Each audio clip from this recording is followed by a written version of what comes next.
negosyo na ni Rondel Olarte ang pagbebenta ng kape. 1948 pa nang simulan ito ng kanilang pamilya sa Baguio. Sa tagal ng kanilang negosyo, nakaipon na sila ng iba't ibang klase ng coffee maker.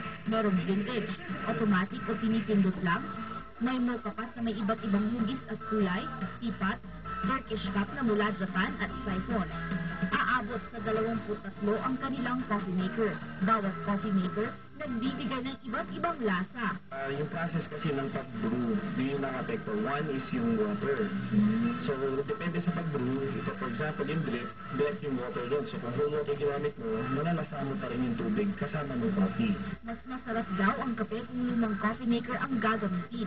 Yung vintage, maganda yan eh. It takes time. Pero di ba parang maganda yan sa cup of coffee, you take time with your friends, kaya magandang mag-wait din. Tsaka yung mga vintage, parang manual yan eh. It's kind of labor of love. Gayunpaman, nakadepende pa rin daw sa nagkakape ang lasang kanyang nais. Angeline Valencia, Patrol ng Pilipino.